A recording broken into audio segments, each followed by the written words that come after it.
Now it's my honor to introduce Minister Otis Morris, Minister of Home Affairs, Transportation and Communication from Turks and Caicos Islands, to take the floor. Minister, you have quite a unique challenge in that you need to connect 40 islands and keys. That cannot be easy.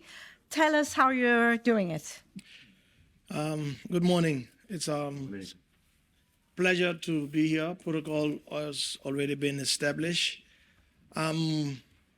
First, I will read my brief, and I hope that this will help explain how we intend to connect the islands.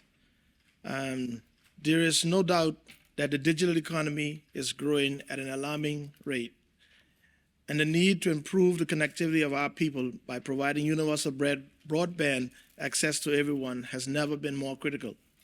However, a major challenge in the provision of universal broadband access has been the cost associated with rolling out the infrastructure necessary to connect households and business across the large geographical areas. In the Turks and Caicos Islands, this is one of the primary challenges that we are faced with today, as we are a multi-island nation made up of over 40 islands and keys, which are geographically dispersed over miles of ocean.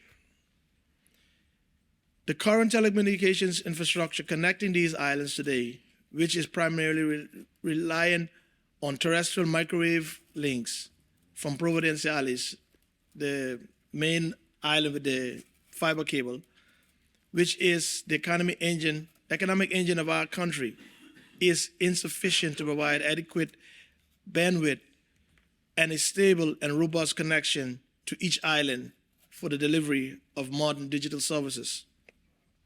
In realizing this issue, my government plans to address this gap in the connectivity by implementing a fiber optic network across the entire Turks and Caicos Islands that will connect all our islands and provide high-speed broadband across access and connectivity and improve the quality of telecommunications services throughout our country.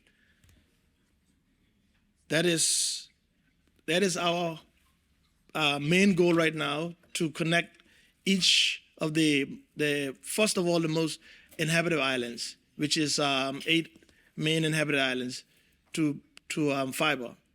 And like we said, right now we're in a situation where we have the microwave system, and we had the last hurricane we had year before last. One of the service providers had just put up some new dishes, and before the hurricane even actually hit us, they were gone. We were unconnected from the other islands for at least about 4 or 5 days, or maybe, and even up to now, we're still that service provider is still not back up to their level before the hurricane. So it's very, and then we have a span between from the main island Providenciales to the farthest island at the east, which is Grand Turk, and the capital island. We have about 60 some miles.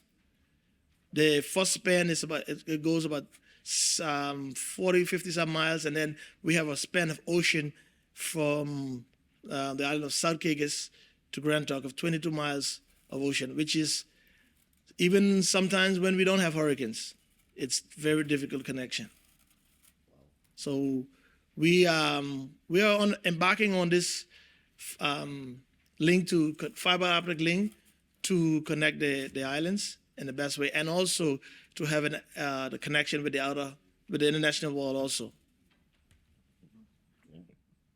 So we are hoping to have this done. I mean, it's been on a long time now. We go maybe about 10 years since we started on this project, but the logistics is very, very high.